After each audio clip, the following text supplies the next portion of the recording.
Mis hermanos, entremos ahora a la enseñanza de la palabra de Dios. Se cuenta que un rey en Polonia hizo grandes hazañas y cuando le preguntaron cuál era el secreto de su éxito, el rey les contestó lo siguiente: soy un hijo de un gran padre y siempre llevo conmigo un medallón de su retrato para estarlo mirando constantemente.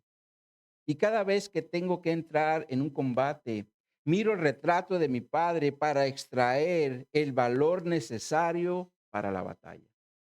Y de igual forma, cuando tengo que reunirme con los consejeros de mi reino, hago exactamente lo mismo y luego actúo con honestidad. Esta ilustración, mis hermanos, nos muestra un ejemplo a seguir en la toma de decisiones y también en las batallas, ya que nosotros en Cristo también tenemos un Padre a quien necesitamos buscar constantemente para que nos fortalezca en las batallas que enfrentamos en el día a día y de igual forma para que nos fortalezca, perdón, de igual forma para que nos dé sabiduría para tomar las decisiones correctas, como por ejemplo, ¿este hombre o esta mujer me conviene para pasar el resto de mi vida? ¿Este negocio me conviene para traer sustento a mi hogar sin que viole la ley? ¿O esta adquisición me conviene para no afectar mi economía familiar? La realidad, mis hermanos, es que como cristianos constantemente enfrentamos batallas y también debemos tomar decisiones como lo hacía este rey cada vez que se unía con sus consejeros. Solo que nosotros en Cristo al que debemos consultar es a nuestro Padre Celestial, para que nos fortalezca y también dé sabiduría para que hagamos las cosas conforme a su voluntad, la cual, como dice la Escritura en Romanos 12:2, es agradable y perfecta. Ahora, Salomón, mis hermanos, como rey de Israel, nos presenta en el capítulo 7 unos contrastes para que nosotros en Cristo aprendamos a tomar buenas decisiones. Es decir, no bajo la lógica del ser humano, sino bajo la dirección de la palabra de Dios, porque es ahí donde está la voluntad de nuestro Padre Celestial.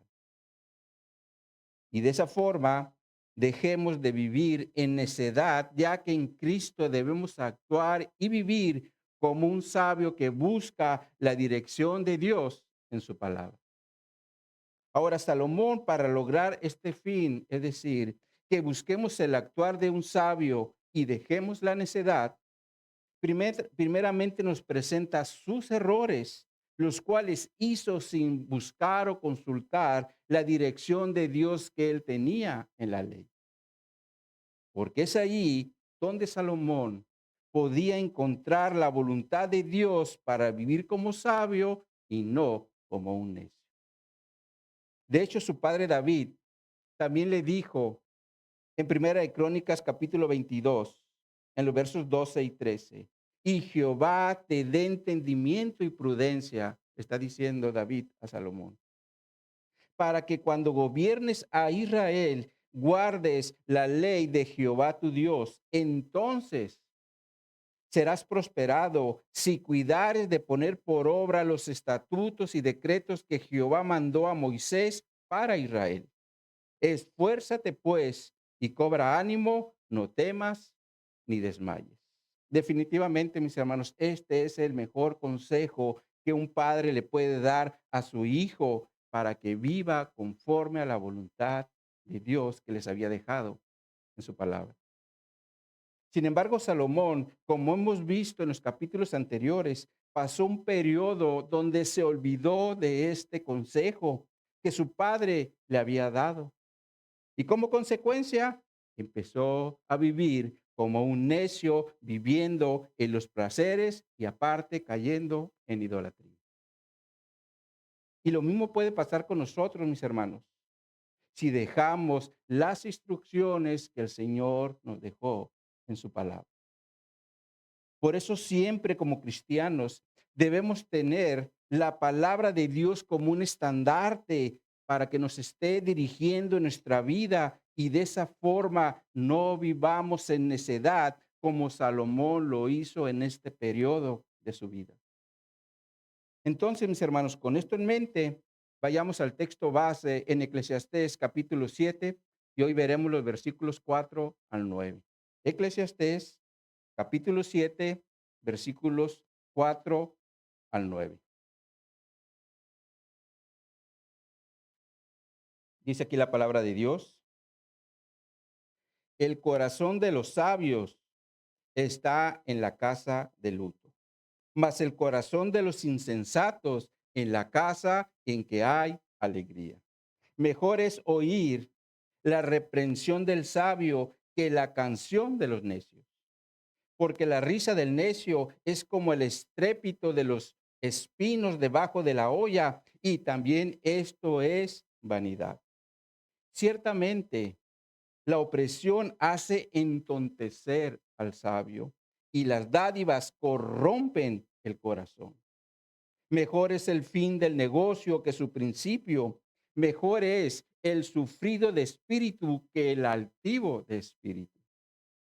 No te apresures en tu espíritu a enojarte, porque el enojo reposa en el seno de los necios. El título que le hemos dado a esta enseñanza es ¿cómo me veo? ¿Como sabio o como necio? ¿Cómo me veo el día de hoy? ¿Como sabio o como necio? Oremos. Oh Padre Celestial, te damos primeramente gracias por el acceso que tenemos a tu palabra que es verdad, tu palabra que es vida. Permite, Señor, que tu palabra nos hable a cada uno en lo personal, en relación a este tema que vamos a ver el día de hoy. Que sea tu palabra, Señor, hablándonos a nuestro espíritu, para que si necesitamos hacer cambios, tengamos dirección para hacerlo. Y si necesitamos seguir adelante, tengamos dirección también para seguir adelante, como sabios, pero no como necios. Así que ponemos en tus manos esta enseñanza, ayúdanos, guíanos y que sea conforme a tu voluntad. En Cristo Jesús lo hago. Amén y amén. Salomón, mis hermanos, con la intención de hacernos pensar lo que es mejor para nosotros, en los versículos 2 y 3 de este mismo capítulo nos presenta un contraste de dos cosas que son contrarias. Una es ir a la casa de luto, como se menciona en el versículo 2, lo cual es una referencia a ir a un funeral. Y el otro es ir a la casa del banquete, donde es una referencia a una gran fiesta como las que Salomón acostumbraba a hacer en su palacio, donde la comida, la bebida y las mujeres satisfacían sus deseos carnales. Pero después en el versículo 3 nos presenta lo mismo, pero ahora con otras palabras, cuando dice, mejor es el pesar que la risa, ya que el pesar se refiere a una gran pena como cuando experimentamos la pérdida de un ser querido.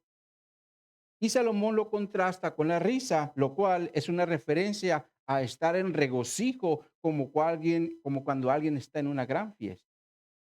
Entonces, estos eventos son totalmente contrarios porque por un lado se experimenta tristeza y dolor y por el otro risa y regocijo. Sin embargo, Salomón, bajo la dirección del Espíritu Santo, nos dice que es mejor la tristeza que la risa, ya que la tristeza, como dice al final del versículo 3, enmendará el corazón. O como dice otra traducción, la tristeza tiende a pulirnos. Y de esa forma, las cosas buenas saldrán de nuestro corazón, pero de igual forma, las malas, desecharlas. Y bajo este mismo contexto, Salomón ahora se dirige al corazón de un sabio en la primera parte del versículo 4, donde dice, el corazón de los sabios está en la casa de luz, lo cual como ya hemos comentado, la casa de luto es una referencia a un funeral, como también se mencionó en el contexto. Sin embargo, Salomón nuevamente lo contrasta con la casa donde hay alegría, es decir, gozo, diversión o deleites, como se daban en la fiesta. Solo que Salomón nos dice que aquí en las fiestas es donde está el corazón de los insensatos o necios, como se menciona en la segunda parte del versículo 4. Ahora, la pregunta aquí es, ¿por qué el corazón del sabio es mejor que esté en la casa de luto? Y el mismo contexto nos da la respuesta al final del versículo 3, porque como vimos, con la tristeza del rostro se enmendará el corazón para hacer el bien. Como por ejemplo, estando allí, puede dar palabras de aliento a los familiares que están sufriendo la pérdida de su ser querido. Puede presentar el evangelio a los vivos y sepan que hay vida después de la muerte si mueren en Cristo, pero si mueren en Cristo hay condenación. O también para que reflexione en lo personal de lo breve que es la vida para estarla perdiendo en aquellas cosas que no edifican, como es el caso de los insensatos o de los necios que se mencionan en la segunda parte del versículo 4, los cuales carecen de buen juicio ante las adversidades, ya que solamente buscan el placer y la diversión. Como fue el caso de Nabal, ya que si no hubiera sido o si no fuera por la intervención de su esposa Abigail, David lo hubiera matado, como se menciona en 1 Samuel capítulo 25, donde dice, David aquí está hablando con Abigail, porque vive Jehová, Dios de Israel, que me ha defendido de hacerte mal, que si no te hubieras dado prisa en venir a mi encuentro, de aquí a mañana no le hubiera quedado con vida a Nabal ningún varón. Lo cual quiere decir que David estaba dispuesto para ir a la casa de Nabal y matar a todos. Y gracias a la intervención de Abigail, David no lo hizo. Por eso el texto continúa diciendo, y recibió David de su mano lo que le había traído, es decir, Abigail, y le dijo, sube en paz a tu casa y mira que he oído tu voz y te he tenido respeto. Y Abigail volvió a Nabal y he aquí que él tenía un banquete en su casa como banquete de rey y el corazón de Nabal estaba alegre y estaba completamente ebrio, por lo cual ella no le declaró cosa alguna hasta el día siguiente. Es claro que este hombre se menciona que tenía el corazón alegre, pero por la influencia del vino, y esto, mis hermanos, es actuar con insensatez cuando en el contexto hay un gran mal que venía. Otro ejemplo de estos hombres insensatos que tenemos en la escritura es cuando los filisteos no permitieron que David peleara con ellos en la batalla contra Israel. Y aquí el rey Aquis le dice a David, regrésate con todos tus hombres a Silac, donde ellos vivían o moraban. Y cuando David y sus hombres llegan a Silac, se dieron cuenta que los hombres de Amalek habían quemado la ciudad y sus mujeres y sus hijos se habían o se los habían llevado presos o en cautiverio. Motivo por el cual David consulta a Dios y le pregunta, ¿perseguiré a estos merodeadores? ¿Los pondré a alcanzar? Le pregunta David al Señor. Y el Señor le dice, sigue los desiertos, librarás a los cautivos. Y cuando llegó al lugar donde estaban los amalecistas, dice la escritura en 1 Samuel capítulo 30, en los versos 16 y 17, he aquí que estaban desparramados sobre toda la tierra, comiendo y bebiendo y haciendo fiesta por todo aquel botín que habían tomado de la tierra de los filisteos y de la tierra de Judá. Y los hirió David desde aquella mañana hasta la tarde del día siguiente, y no escapó de ellos ninguno, sino 400 jóvenes que montaron sobre los camellos y huyeron. Esta escritura, mis hermanos, nos muestra cómo los amalecistas, en lugar de estar atentos y vigilando el campamento junto con todos sus cautivos, hicieron una gran fiesta donde estuvieron comiendo, bebiendo. Y esto, mis hermanos, es una gran insensatez en el contexto en el que ellos se encontraban. Y de la misma forma, mis hermanos, el día de hoy muchos viven en este tipo de insensatez porque se la pasan en fiestas, bebiendo y disfrutando según ellos la vida y no se dan cuenta del gran peligro en el que se encuentran en este contexto en el que vivimos, como lo son los asaltos, las violaciones o los secuestros, por solo mencionar algunos. Pero como siempre quieren estar en las fiestas y en las borracheras, su condición es como un insensato y no como un sabio. Ya que el sabio está en la casa del luto, donde hay lamentación y tristeza, para poder brindar consuelo y de igual forma reflexionar en lo corto que es esta vida para estarla desperdiciando en necedades como lo hacen los insensatos. Ahora Salomón continúa diciendo en el versículo 5: mejor es oír la reprensión del sabio que la canción de los necios. Salomón aquí nos vuelve a presentar otro contraste, pero ahora es en relación a lo que prestamos oído. Ya que por un lado nos presenta la reprensión del sabio, lo cual es una referencia a una llamada de atención, como cuando un padre reprende a su hijo, porque pasa mucho tiempo en las redes sociales y descuida sus obligaciones de la escuela y de la casa. O cuando uno de los empleados se la pasa diciéndonos mentiras porque dice que hace una cosa y realmente está haciendo otra, motivo por el cual le llamamos la atención o lo reprendemos. Ahora, en este mismo sentido, el salmista dijo en el Salmo 141, en los versos 4 y 5: no dejes que se incline mi corazón a cosa mala, a hacer obras impías con los que hacen iniquidad, y no coma yo de sus deleites. Que el justo me castigue será un favor, y que me reprenda será un excelente bálsamo que no me herirá en la cabeza. Pero mi oración será continuamente contra las maldades de aquellos. El salmista aquí, mis hermanos, dice que la reprensión es como un bálsamo que no lo va a herir en la cabeza. Y esto es porque el bálsamo, mis hermanos, es una referencia al aceite de olivo cuando es derramado sobre la cabeza. Y obviamente este no va a causar daño. Pero ¿qué pasa si nos dan con un bat o nos dan con una piedra? Obviamente esto sí lo va a hacer. Y por lo tanto el salmista expone aquí la reprensión como algo que es favorable.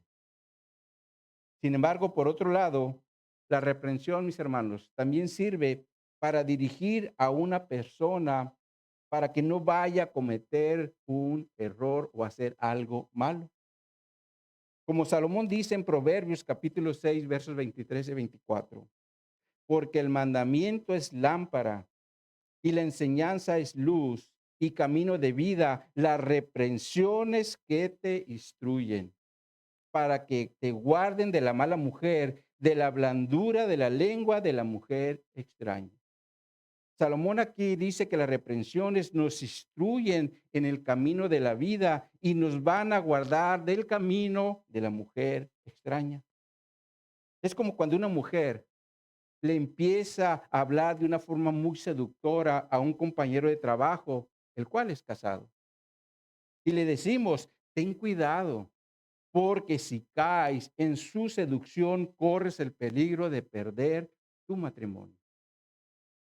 Estas son represiones que nos instruyen y por lo tanto son a las que debemos prestar oído. Sin embargo, Salomón ahora lo contrasta con la canción de los necios.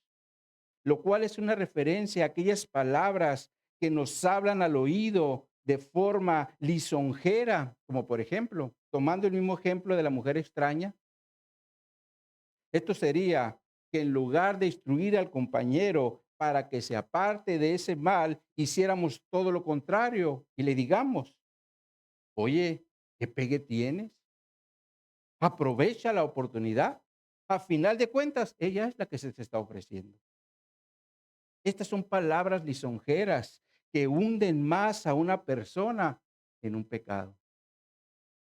Por eso se compara con la canción de los necios, porque carece de buen juicio.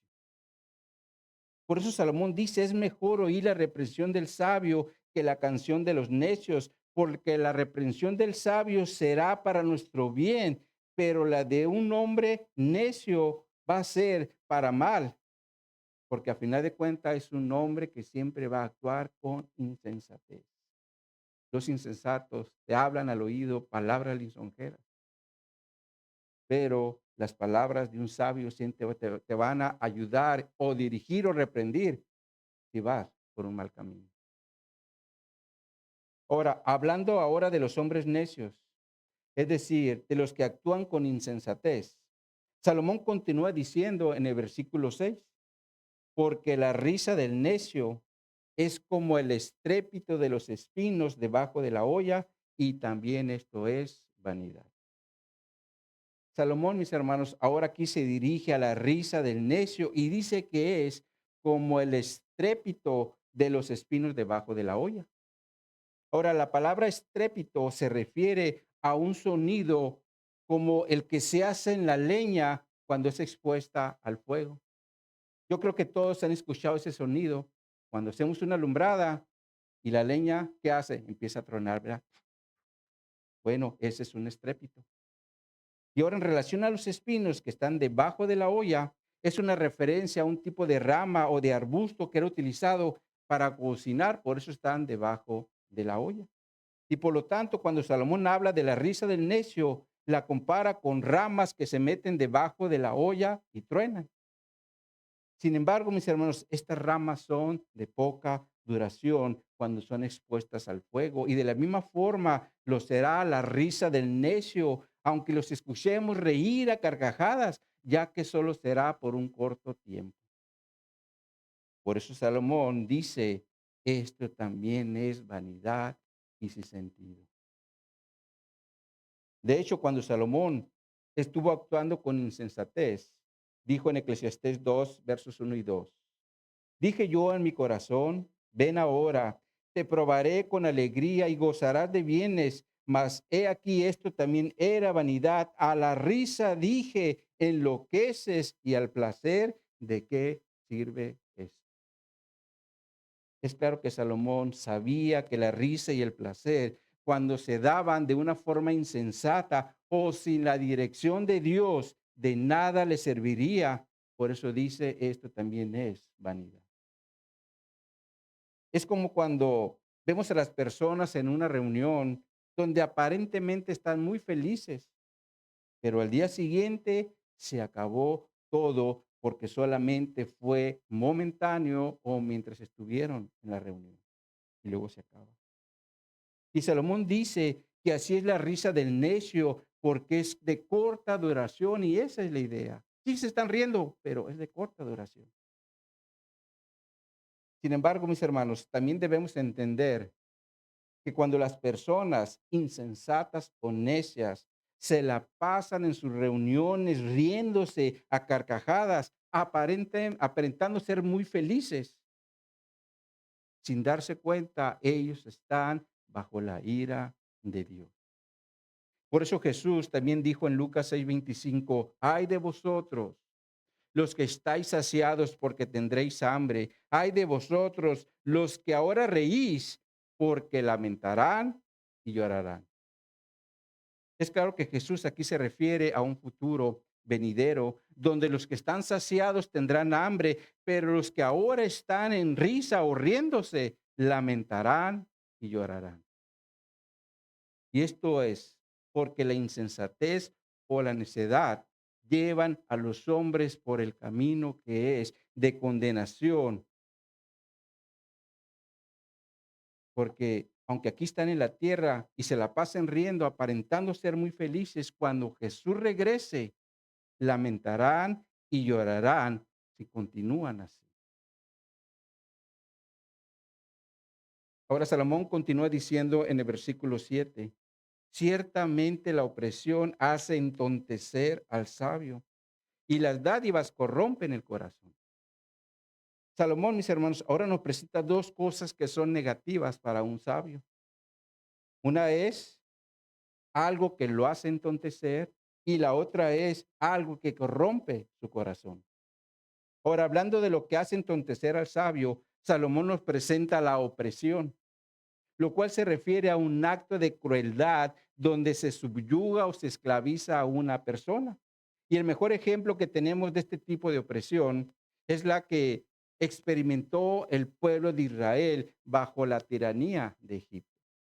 Sin embargo, una vez que fueron liberados de esta esclavitud sobre Egipto, Dios les dejó por escrito en su ley que si ellos eran desobedientes a sus mandamientos, una maldición los alcanzaría, como se menciona en Deuteronomio capítulo 28, donde el Señor les dice, el fruto de tu tierra y de todo tu trabajo comerá el pueblo que no conociste y no serás sino oprimido y quebrantado todos los días. Y en lo que serás a causa de lo que verás con tus ojos. Ahora, un poco más adelante, en los versículos 64 y 65 de este mismo capítulo 28, les dice, y Jehová te esparcirá por todos los pueblos, desde un extremo de la tierra hasta el otro extremo, y allí servirás a dioses ajenos que no conociste tú ni tus padres, al leño y a la piedra. Y ni aun entre estas naciones descansarás, ni la planta de tu pie tendrá reposo, pues allí te dará Jehová corazón temeroso y de fallecimiento de ojos y tristeza de alma. Ahora todos sabemos, mis hermanos, que el pueblo de Israel fue desobediente a los mandamientos de Dios. Y esta maldición los alcanzó a través del cautiverio tanto de los asirios como de los babilonios. Y bajo este contexto, mis hermanos, donde no hay reposo, donde el corazón está temeroso, donde los ojos están en desfallecimiento y donde el alma está llena de tristeza, ¿ustedes creen que un hombre sabio bajo estas circunstancias podrá hablar con sabiduría? ¿Qué piensan al respecto? Pues la escritura dice que no, porque la opresión hace entontecer o enloquecer al sabio. Lo cual también significa que la opresión desestabiliza el entendimiento de los sabios bajo esas circunstancias. Por eso Salomón presenta la opresión como algo negativo. Sin embargo, después nos presenta lo que corrompe el corazón de un sabio y esto es, o estos son las dádivas, lo cual es una referencia al soborno. Y en relación a esto, el Señor le dijo a los israelitas en Éxodo 23:8, no recibas presente, porque el presente ciega a los que ven y pervierten las palabras de los justos. Ahora Dios le dijo esto a la primera generación cuando salieron de la esclavitud de Egipto. Sabemos que esa generación murió en el desierto y por lo tanto a la segunda generación el Señor les vuelve a decir en Deuteronomio 16, en los versos 18 al 20, jueces y oficiales, pondrás en todas las ciudades que Jehová tu Dios te dará en tus tribus, los cuales juzgarán al pueblo con justo juicio. No tuerzas el derecho, no hagas acepción de personas, ni tomes soborno, porque el soborno ciega los ojos de los sabios y pervierte las palabras de los justos. La justicia seguirás para que vivas y heredes la tierra que Jehová tu Dios te da. El Señor aquí también está diciendo a esta segunda generación que el soborno ciega los ojos de los sabios, pero también dice que pervierte las palabras de los justos. Ahora, hay un caso registrado en la Escritura que seguramente Salomón tenía presente, y este fue el de los hijos del profeta Samuel, como se menciona en 1 Samuel capítulo 8, en los primeros 3 versículos, donde dice: aconteció que habiendo Samuel envejecido, puso a sus hijos por jueces sobre Israel, y el nombre de su hijo primogénito fue Joel, y el nombre del segundo Abías, y eran jueces en Beerseba. Pero no anduvieron los hijos por los caminos de su padre, antes se volvieron tras la avaricia, dejándose sobornar y pervirtiendo el derecho. Y como consecuencia de esto, mis hermanos, los ancianos se juntaron para ir a hablar con Samuel y le piden un rey como las demás naciones. Pues a final de cuentas, los jueces que me pones están bien pervertidos, pues mejor un rey como las demás naciones, a ver si la cosa cambia.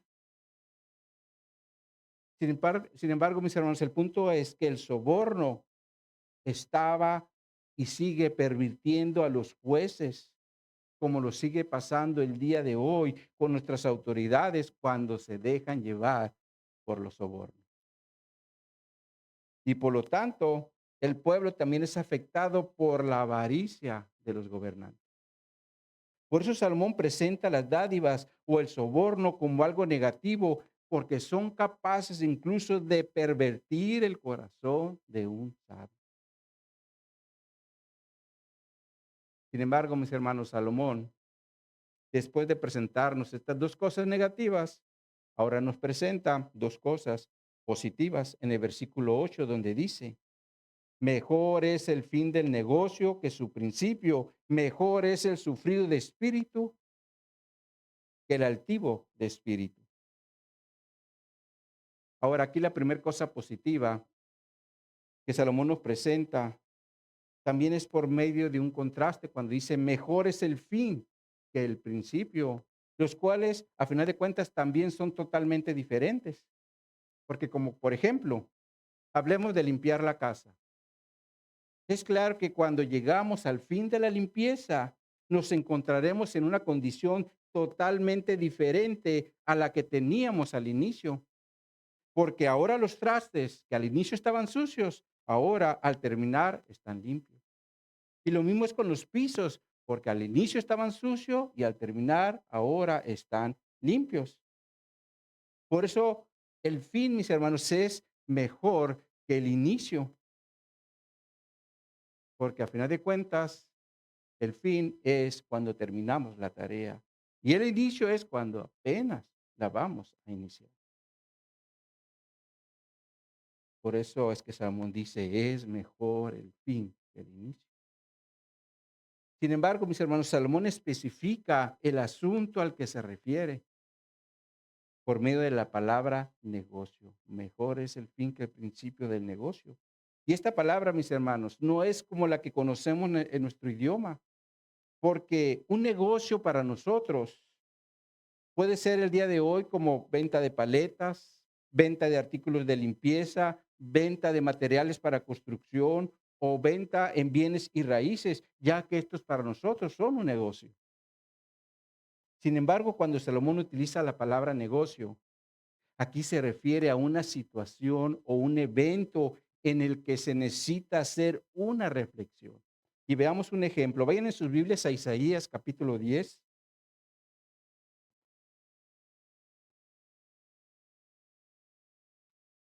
y vamos a ver los versículos 24 al 27. Isaías capítulo 10, 24 al 27. Para que veamos, mis hermanos, el negocio o el asunto que aquí se está presentando. Dice aquí la palabra de Dios. Por tanto, el Señor, Jehová de los ejércitos, dice así: pueblo mío, morador de Sión, no temas de Asiria, con vara te herirá y contra ti alzará su palo a la manera de Egipto. Mas de aquí a un poco de tiempo se acabará mi furor y mi enojo para destrucción de ellos. Y levantará Jehová de los ejércitos azote contra él, como la matanza de Madián en la peña de Oreb, y alzará su vara sobre el mar, como lo hizo por la vía de Egipto. Acontecerá en aquel tiempo que su carga será quitada de tu hombro y su yugo de tu cerviz, y el yugo se pudrirá a causa de la unción. Pregunta, mis hermanos, ¿cuál es el asunto que el profeta aquí nos está presentando o que le está presentando más bien al pueblo desobediente de Israel? ¿Cuál es el asunto? El versículo 25 nos da la respuesta. Cuando dice, mas de aquí a muy poco tiempo se acabará mi furor y mi enojo para destrucción de ellos. Lo cual quiere decir que el enojo de Dios sobre Israel no sería para siempre, porque los iba a liberar de los asirios como lo hizo de los egipcios o egipcios. Y por lo tanto los israelitas deberían reflexionar en esta palabra que Dios les estaba diciendo, donde Dios les está diciendo que nuevamente les va a manifestar su misericordia, dándoles libertad.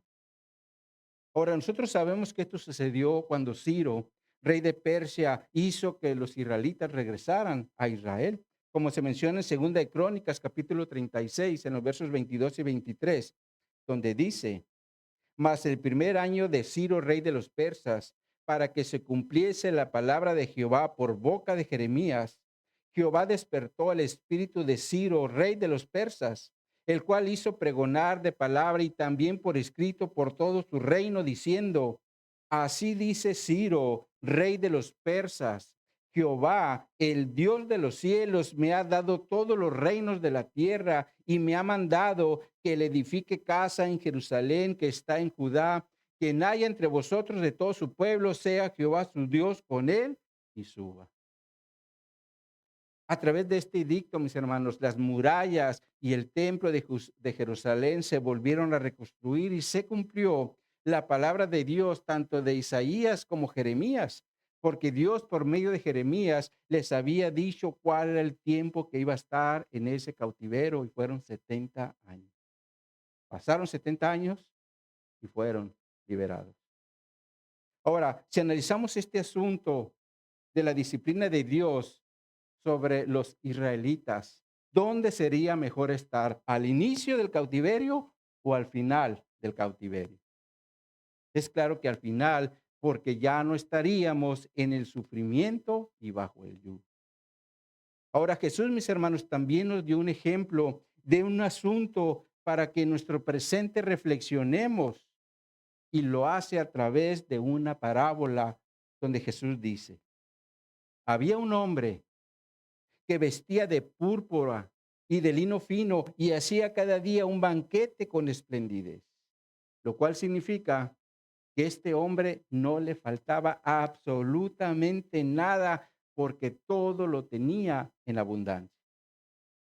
Ahora Jesús después continúa diciendo: había un hombre llamado Lázaro, quien era mendigo lleno de llagas, y los perros se la lamían, y ansiaba saciarse de las migajas que caían de la mesa del rico. Lo cual significa que este hombre vivía en una extrema pobreza, buscando alimentarse de las migajas del hombre rico.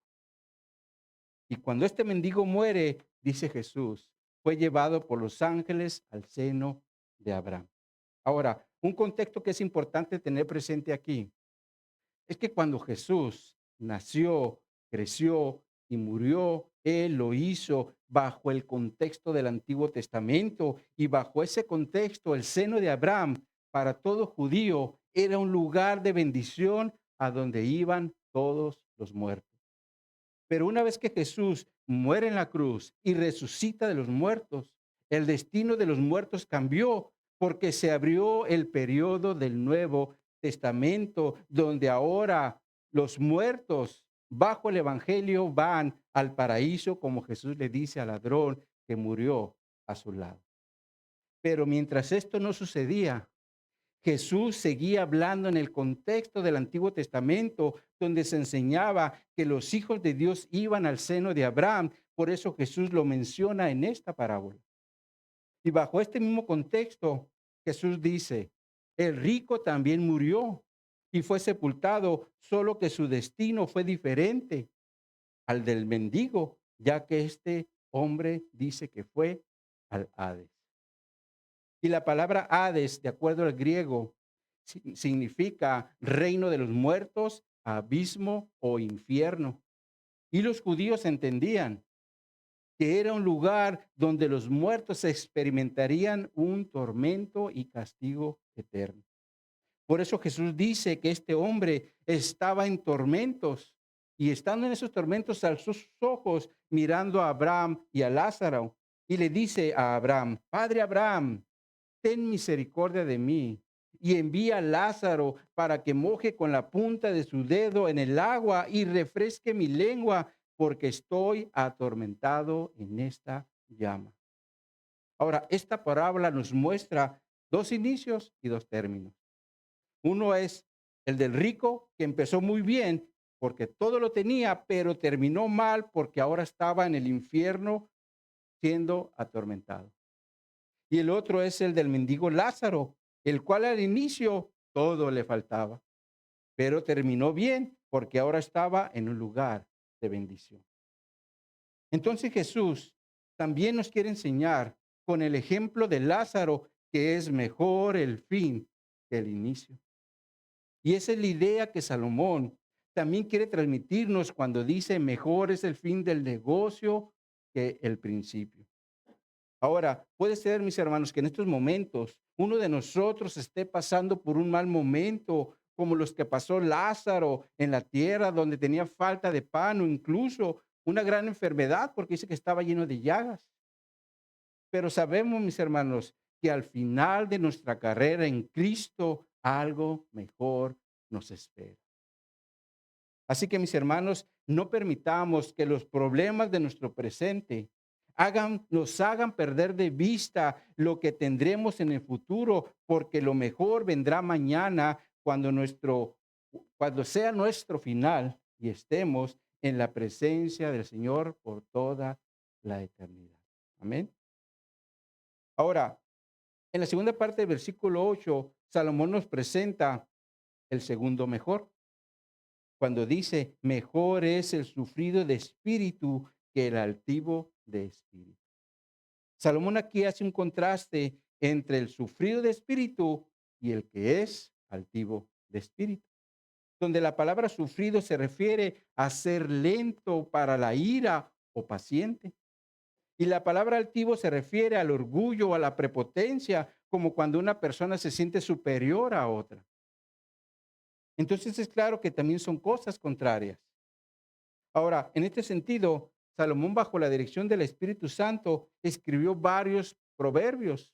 Por ejemplo, en Proverbios 14:29, Salomón nos dice, el que tarda en airarse es grande de entendimiento, mas el que es impaciente de espíritu enaltece la necedad.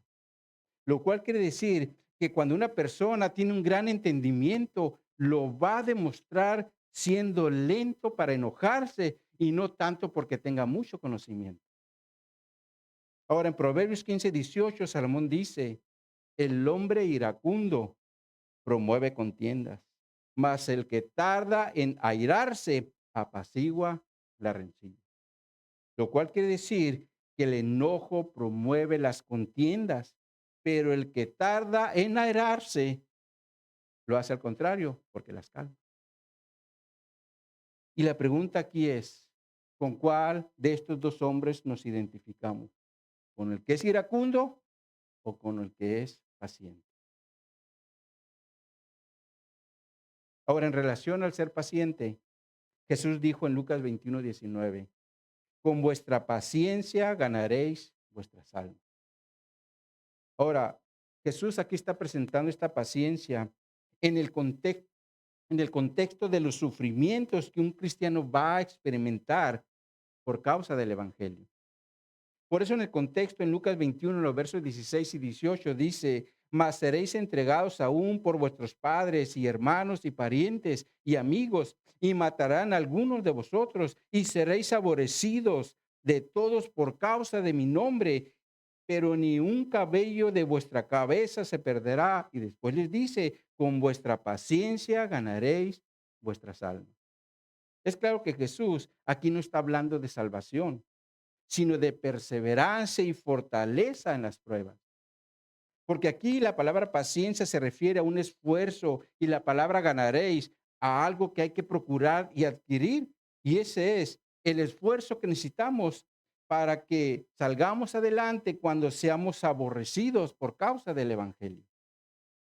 En este sentido, mis hermanos, imaginemos que un día estamos compartiendo el Evangelio a un compañero de trabajo y como el Evangelio es por naturaleza agresivo, porque confronta el pecado. Imaginemos que este compañero se enoje y después nos busque pleito, porque se siente que lo estamos ofendiendo. Ahora, si nosotros nos enojamos ante esta prueba, en ese momento vamos a perder todo lo que habíamos logrado, porque nuestro testimonio también va a ser afectado por los demás compañeros de trabajo. Oye, ¿ya viste el cristianito? Está peleando y dice que Dios es amor, ¿verdad? Por eso es importante ser pacientes y controlar la ira. Pero, ¿qué me dicen cuando estamos en casa? Cuando el cónyuge nos dice algo que no nos gusta. ¿Cómo reaccionamos, mis hermanos? ¿Con paciencia o con enojo? ¿Cómo reaccionamos, mis hermanos? Ahora, el escritor a los Hebreos también dijo en Hebreos 10:36, porque os es necesaria la paciencia para que habiendo hecho la voluntad de Dios, obtengáis la promesa. La Nueva Traducción Viviente lo traduce de la siguiente forma. Dice esta traducción: perseverar con paciencia es lo que necesitan ahora para seguir haciendo la voluntad de Dios. Entonces recibirán todo lo que Él ha prometido, lo cual significa que debemos perseverar con paciencia y sin enojo.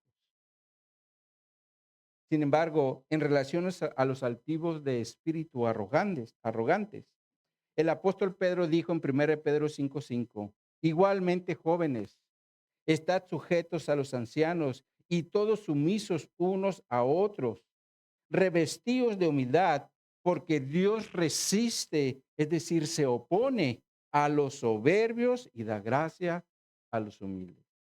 Entonces es claro que Dios no acepta a los soberbios, es decir, aquellos que viven de una forma arrogante. Por eso Salomón dice, es mejor la paciencia que la arrogancia, porque la paciencia se refiere a controlarnos, a no andar siempre enojados. Y por último, Salomón en el versículo 9 nos presenta un mandamiento cuando dice, no te apresures en tu espíritu a enojarte, porque el enojo reposa en el seno de los necios.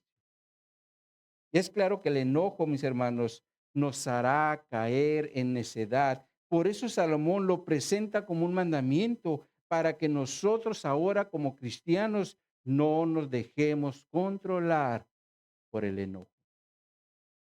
Por eso Santiago también dice en Santiago 1, en los versos 19 y 20, por esto, mis hermanos amados, todo hombre sea tardo para oír, tardo para hablar y tardo para airarse, porque la ira del hombre no obra la justicia de Dios.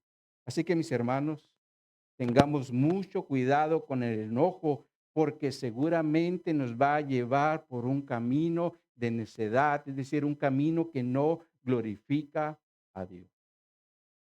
Entonces, como conclusión, a través de lo que vimos el día de hoy, entre un sabio y un necio, les invito a hacernos la pregunta, ¿con quién me identifico más el día de hoy?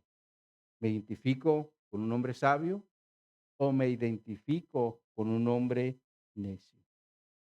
Ahora, mis hermanos, si nos identificamos con una persona sabia, Sigamos adelante dando ejemplo en todo momento a los que nos siguen para que digan, este hombre o esta mujer actúa con sabiduría y obra con la dirección de la palabra de Dios.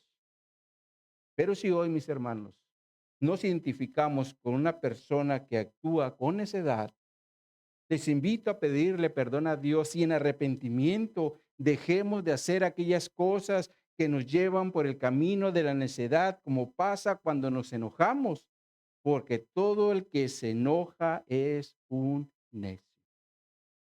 Oremos. Oh Padre, te damos gracias por tu palabra. Definitivamente este capítulo es un capítulo de contrastes, donde quieres enseñarnos qué es lo mejor para nosotros. Y obviamente lo mejor para nosotros es que vivamos una vida como la de un sabio, Señor, que sepa controlar la ira, Señor, que sepa estar en los lugares de tristeza para dar consuelo, para ayudar a su prójimo, para predicar el evangelio, pero también para que se dé cuenta de que la vida es muy corta para estarla desperdiciando en necedades, como pasa con aquellos que viven una vida de necedades, en fiestas, en borracheras y en esas cosas, Señor, que no te agradan. Ayúdanos, Señor, a vivir como sabios, Señor. No permitas que la necedad nos controle, no permitas que el enojo nos controle, Señor, porque sabemos que a través del enojo, y lo dices en tu palabra, es que caemos en necedad.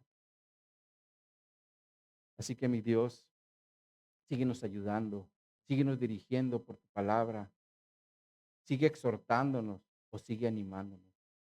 Yo sé que cada uno en lo personal ya tiene una respuesta. Y te pido, Señor, que nos ayudes en lo personal a seguir avanzando, Señor. Y si tenemos que hacer cambios, hay que hacerlos, Señor, pero bajo tu dirección, buscando hacer las cosas en tu voluntad, Señor, buscando consultarte en todo momento, Señor, como lo hacía este rey. Él consultaba a su padre, pero nosotros tenemos a nuestro Padre Celestial al cual podemos entrar por medio de la oración, el cual nos habla a través de su palabra. Así que gracias, Señor, por toda esa ayuda que tú nos das, por tu palabra, por tu Espíritu Santo y porque nos permites ser parte de una iglesia local para estar reunidos, alabarte y seguir aprendiendo de tu palabra. Así que nos ponemos en tus manos y lo hacemos en Cristo Jesús. Amén y amén. Muy bien, mis hermanos, vamos ahora a orar.